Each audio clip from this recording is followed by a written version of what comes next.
जय श्री गणेश।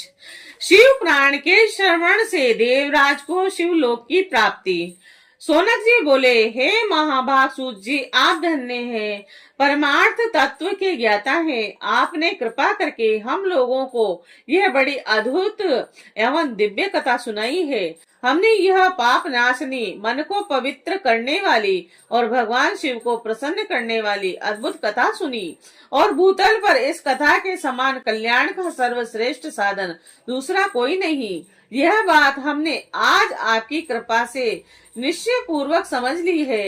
हे सूत जी, कल युग में इस कथा के द्वारा कौन कौन से पापी शुद्ध होते हैं, उन्हें कृपा पूर्वक बताइए और इस जगत को कृतार्थ कीजिए। सूत जी बोले, हे मुने, जो मनुष्य पापी, दुराचारी, खल तथा काम क्रोधी आदि में निरंतर डूबे रहने वाले हैं, वह भी इस पुराण से अवश्य शुद्ध हो जाते हैं। ये कथा वास्तव में उत्तम ज्ञान यज्ञ है और जो सदा सांसारिक भोग और मोक्ष को देने वाला है और सभी पापों को नष्ट करने वाला है और भगवान शिव को प्रसन्न करने वाला है। जो अत्यंत लालची और सत्य विहीन और माता पिता से देश करने वाले पाखंडी तथा हिंसक वृत्ति के हैं, वे भी इस ज्ञान यज्ञ से शुद्ध हो जाते हैं। अपने वर्णाश्रम धर्म का पालन न करने वाले और ईर्ष्याग्रस्त लोग भी कलिकाल में इस ज्ञान यज्ञ के द्वारा पवित्र हो जाते हैं।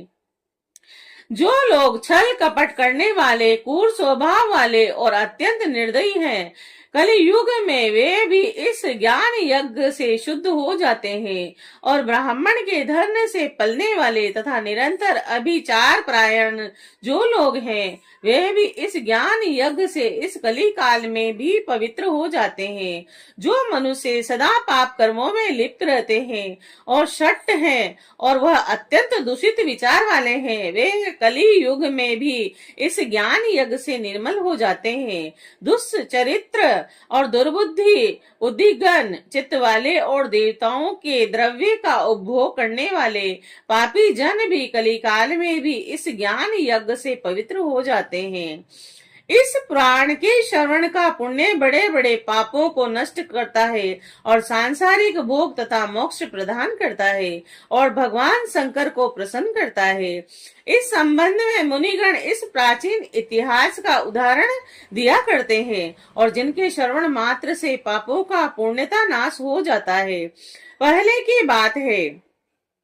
किरात नगर में एक ब्राह्मण रहता था जो अज्ञानी, दरिद्र और रस बेचने वाला तथा वैदिक धर्म से विमुख था। वह स्नान, संध्या आदि कर्मों से भ्रष्ट हो गया था और वेश्यावृत्ति में तत्पर रहता था। उसका नाम था देवराज और वह अपने ऊपर विश्वास करने वाले लोगों को ठगा करता था और उसने ब्राह्मणों, क्षत्रियों, वैश्यों और शूद्रों तथा दूसरों को भी अनेक बहानों से मारकर उनका धन हड़प लिया था और बाद में उसने अधर्म से बहुत सारा धन अर्जित कर लिया। परंतु उस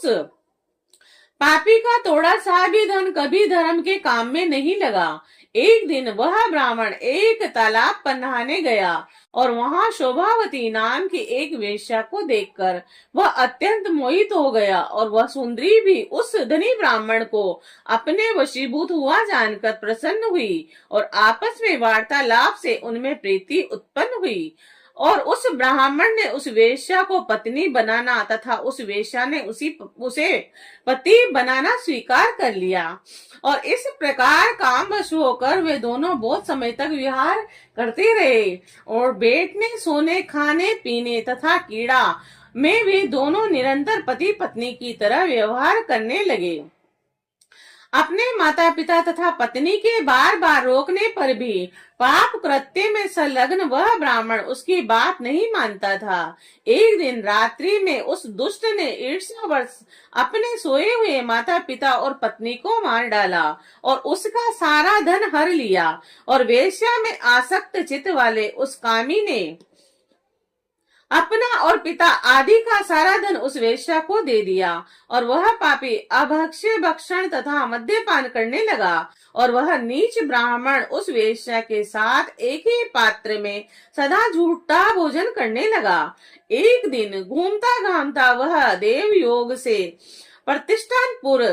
झूसी प्रयाग में जा पहुंचा और वहां उसने एक शिवालय देखा और जहां बहुत से साधु महात्मा एकत्र हुए थे। देवराज उस शिवालय में ठहर गया और वहां उस ब्राह्मण को ज्वर आ गया और उस ज्वर से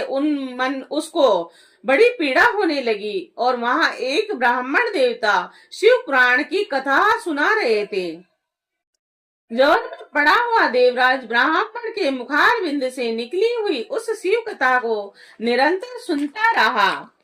1 मास के बाद जब वह ज्वर से अत्यंत पीड़ित होकर चल बसा, यमराज के दूत आए और उसे पासों में बांधकर बलपूर्वक यमपुरी ले गए और इतने में ही शिवलोक से भगवान शिव के पार्षद गण आ गए और उनके गौर अंग कपूर के समान उज्जवल थे, हाथ त्रिशूल से सुशोभित हो रहे थे और उनके संपूर्ण अंग भस्म थे और उदासित थे और रुद्राक्ष की मालाएं उनके शरीर की शोभा बढ़ा रही थी। वे सब के सब क्रोध करते हुए यमपुरी में गए और यमराज के दूतों को मार पीट कर बारंबार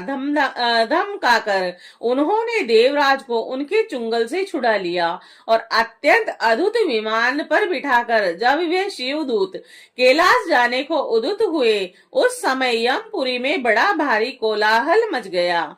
उस कोलाहल को सुनकर धर्मराज अपने भवन से बाहर आए और साक्षात दूसरे रुद्रों के समान प्रतीत होने वाले उन चारों दूतों को देखकर धर्मज्ञ धर्मराज ने उनका विधि पूर्वक पूजन किया और यम ने ज्ञान दृष्टि से देखकर सारा वृत्तांत जान लिया। उन्होंने भय के कारण भगवान शिव के उन महात्मा दूतों से कोई बात नहीं पूछी और यमराज से पूजित तथा प्राश्चित होकर वे शिवदूत कैलाश को चले गए और उन्होंने उस ब्राह्मण को दया सागर शाम शिव को दे दिया और शिव प्राण की यह परम पवित्र कथा धन्य है और इसके सुनने से पापी जन भी मुक्ति के योग्य बन जाते हैं और भगवान सदाशिव के परम धाम को वेदज्ञ सभी लोकों में सर्वश्रेष्ठ बताते हैं। ब्राह्मण, क्षत्रिय, वैश्य, शूद्र तथा अन्य प्राणी और यहाँ तक कि जिस पापी ने धन के लोभ से अनेक लोगों की हत्या की तथा अपने माता पिता को, पत्नी को भी मार डाला, वह वेश्यागामी शराबी ब्राह्मण देवराज भी इस कथा के प्रभाव से भगवान शिव के परम धाम को प्राप्त कर तक्षण मुक्त हो गया।